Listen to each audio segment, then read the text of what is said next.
Welcome to New York Nonprofit Media. My name is Jeff Stein, and I'm really pleased to be here with Allison Sesso from the Human Services Council, here to talk about all of the work that you're doing surrounding a new report that you released about the aftermath of FEGS and also the minimum wage. A lot of advocacy going on right now. So let's start with the FEGS report. Sure. Obviously, a lot of ink has been spilled about FEGS, and I think your report is getting a lot of attention right now. Yes. I think maybe instead of hitting on all of the amen chorus points, like, government should fully fund contracts, something that I think everybody in the nonprofit community has agreed with for decades, right. Probably. Maybe we can talk about some of the more thorny issues and more introspective issues as it relates to nonprofits, looking at their own portfolios and looking at the way that they manage things. Yeah. So I know that the report was not really meant to litigate FEGS and its management, but after reading your report, I did sort of look through the financials of the last couple of years of FEGS, and some things in the audit report really looked like red flags to me. Yeah. Like some line items that were titled various other or something. It's $30 million. It went up $12 million from the year before. A note at the very end of the report that's, we expect $11 million in losses from closures, but we're only reporting $3 million this year. The argument could be made that FEGS is an outlier, but do you think that there does need to be sort of a reevaluation of how audits are presented to boards and maybe a broader discussion about board engagement? Yeah, no, that's why we clearly put it in the report that risk management, it was one of the key pillars of the recommendations. I think that nonprofits, all of them, need to recognize the realities of the environment that they're operating in, and they need to do risk management appropriately. And so while at the one hand, as you point out, we think that government is responsible for setting up the environment in a way that makes it challenging, extremely challenging, and increasingly challenging, we also have to own that environment and recognize that that is the one in which we are operating in and take appropriate course corrections and do risk management and have our own analysis to do that. What I also, though, point out is that because of the underfunding from government, we are not helping nonprofits to do that risk analysis. Mm-hmm. I talk a lot about in the report and in general when I'm around talking about this, that the overhead rate issue is very real and really undermines the ability of the entity itself to invest in its own mechanisms to be a good steward of public dollars. Mm-hmm. So those realities, we're not setting nonprofits up for success. So that's, I think, the point here, is that we're not setting them up to easily be good stewards of public dollars, to be able to have the technology systems and the risk management staff in place. There's no place in the overall contract for those dollars to support the entity and its ability to do that. And that, I think, is the point to be taken away here. Mm-hmm. And on board engagement, how do you think management needs to encourage that, needs to encourage more transparency in the whole auditing process? Yeah, no, well, and also, I would think it's more than audits. Audits are great and important, mm-hmm. but they're looking backwards. Right. What we're suggesting is you need to be looking forward. And because a lot of nonprofits are operating in emergency management mode constantly, they have a hard time making that a priority. Mm-hmm. I would argue that they need to make it a priority nonetheless.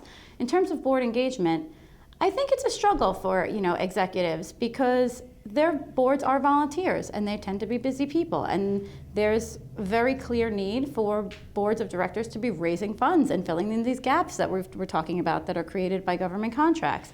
So you want to make sure that your board is fundraising, and that tends to be the impetus for what you're trying to get people to do. You're like, I really need you to fill in those gaps, and that's real. At the same time, and we say this in the report, it has to be clear how the board is doing risk assessment. There has to be a clear function that there's a relationship between the staff and the board. Every board meeting, there has to be some point and something that everyone can point to and identify in which the board is understanding the risk assessment. It doesn't mean they have to do it themselves, meaning that they have to run the numbers, the board. No one's having that expectation. But they should be following up and making sure that at every board meeting that is there, and they should be asking hard questions of the CEOs. Mm-hmm. And that has to happen. Right. So a lot of what you talk about in the report is also sort of duplicitous auditing and, an agency that maybe deals with 12 different government regulators. Yeah. If you were on the other side of the table, how would you design a regulatory regime that sort of takes into consideration state, city, federal dollars, all these different streaming? Well, I mean, I think, Russ, it's a little bit of a dream to think that they're all going to come together and have a nice system that, bleeds off of each other. I don't know if that's ever really going to happen, but at least each of them can look internally, the city, the state, the federal government, and look at what do they really want to understand about the nonprofit to make sure that they are going to take government dollars and be responsible, right? That they're not going to fall by the wayside overnight. That they have those systems in place. Make sure that, and more importantly, that they're able to have the outcomes that we want in communities, right? So what are those things that we want to look at about the way they run themselves and the investments they make as institutions themselves? I would look at those things as opposed to program by program by program, which is how we're doing it now. I do think that you have to have program audits, but a lot of these are financial audits that are being done over and over again by different city or state agencies, and I'm not sure that that's the best approach. I would really take a holistic look at all of the various compliance and different pieces of paperwork that have to change hands, and I'd question each one and say, what is the objective of this, and are we meeting that objective? Because I think that they could explain what the objective is, but I'm not sure that a lot of those objectives are actually being met, and that's where I would say we need to right-size that. Okay. So moving a little bit to the minimum wage, I know another big issue that you guys are doing advocacy around. Yesterday I saw my inbox was flooded with statements about opposition to the minimum wage who have been using the nonprofit sector as a wedge.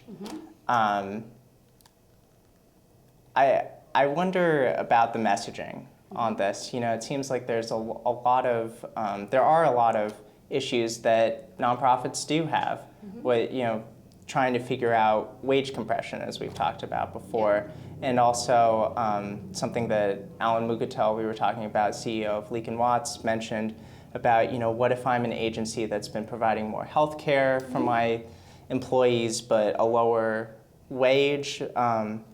How is the funding going to take that into consideration? How do you talk about those really sort of thorny issues without playing into the hands of people who will say, oh, this just means we can't do it? It's tricky. My job is not easy.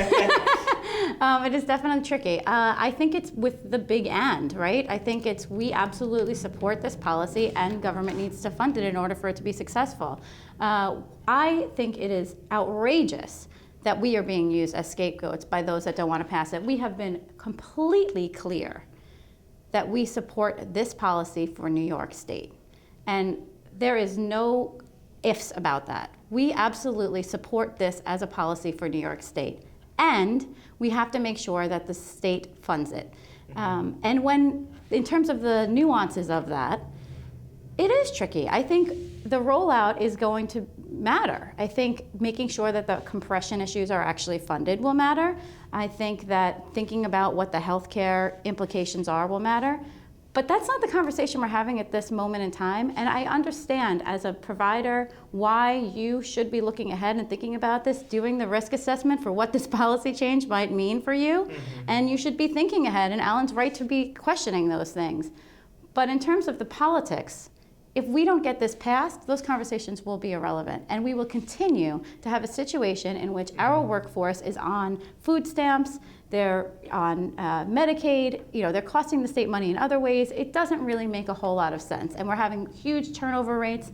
Our objective here is to make sure that our workforce and the rest of the workforce in New York State gets paid a decent wage. We have to get that done first. I agree that those other conversations are important, and of course, I'm a membership association. I represent the industry, and I believe we've been representing them quite well in making sure that this conversation is elevated about the nonprofit sector. Frankly, in some ways, look, the opposition wants to use that as a way of pushing back against it. So obviously the messaging that the state's responsible is getting through. But we shouldn't be used as scapegoats at the same time, and I think that's a huge problem. I would also tell people that we are having conversations, they're just not public, about the long-term rollout and what it means. The first year is a relatively small adjustment, so we don't have to solve all those problems today.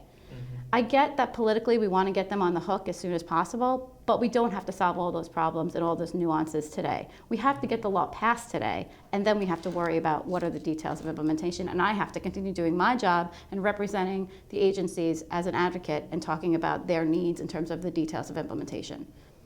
Great. Well, thank you for coming by to share your insight, and good luck with all of the advocacy campaigns coming up. Thanks for your great coverage on all these issues.